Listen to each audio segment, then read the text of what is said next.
Stop thinking that fruits and vegetables are giving you all those vitamins and minerals. Well, some minerals, but combined, they're not. Let's break down the vitamins and minerals in animal foods.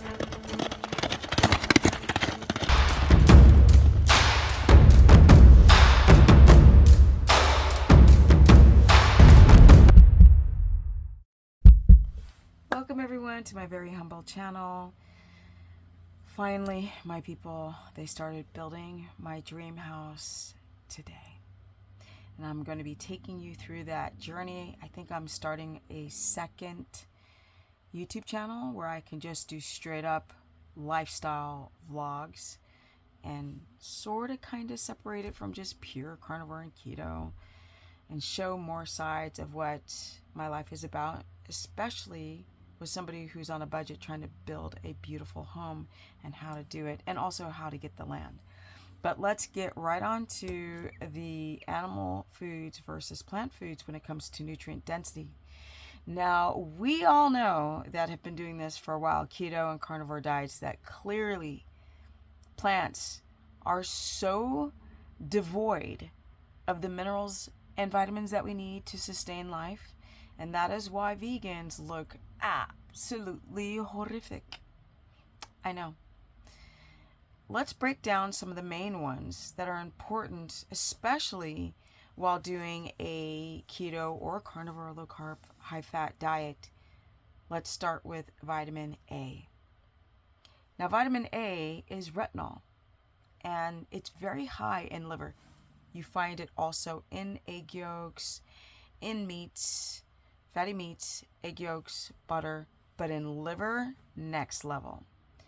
For people to have problems with vitamin toxicity, like vitaminosis of vitamin A, you would probably have to be an alcoholic, have some type of diverticulitis, really horrible malabsorption, on a lot of pharmacological interventions. Also, what else? Using retinol on the skin or taking a multivitamin that has vitamin A. So don't do that. 99% of people do fine with vitamin A coming from liver, all kind of liver. In fact, my eyes corrected when I started eating liver. About 6 months to a year, I started noticing that I stopped going like this when I was trying to read something. So my eyes corrected back to 2020 at my young age of 56, going on 57. I know. And when that changed my eyesight to improve, I was sold. Like nails, hair, because of the biotin, the fat soluble vitamins, and of course the vitamin C. Very high in liver.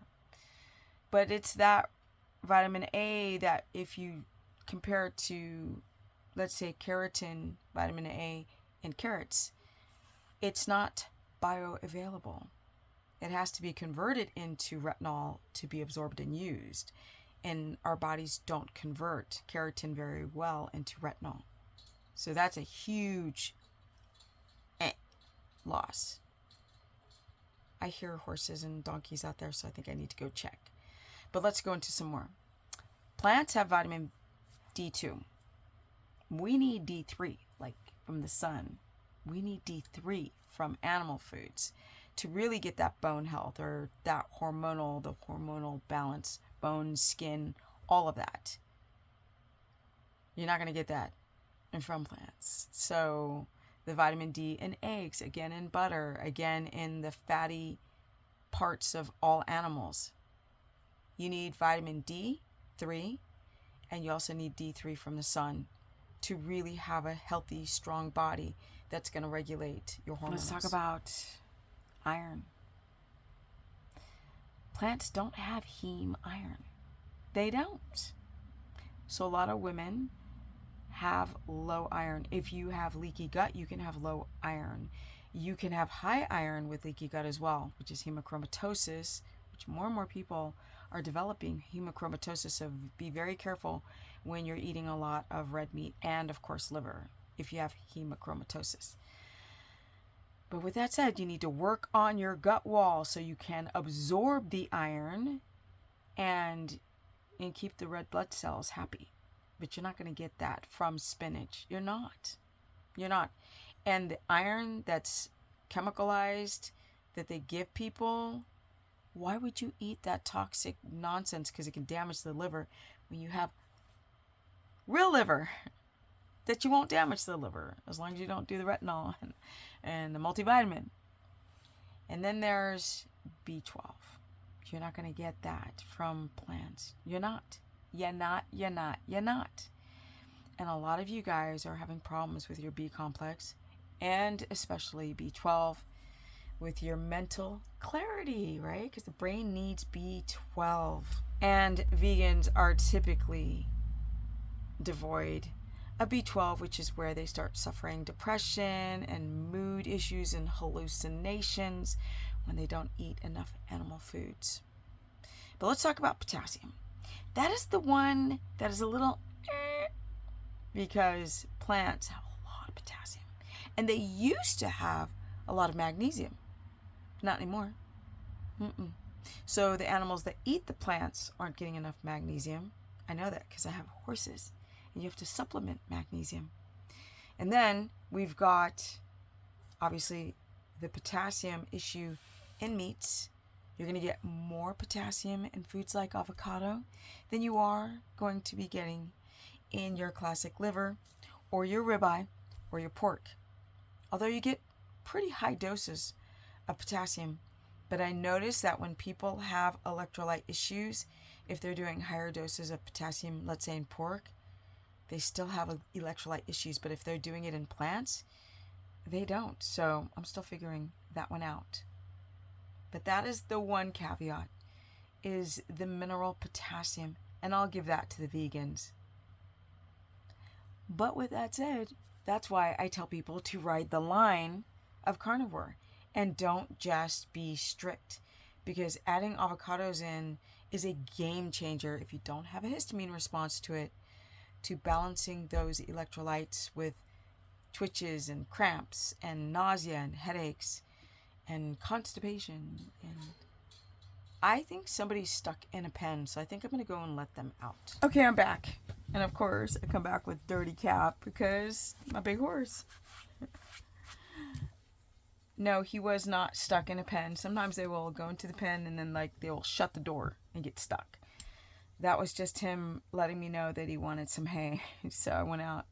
He was rattling the fence, the gate, wanting some hay. So I gave him some hay.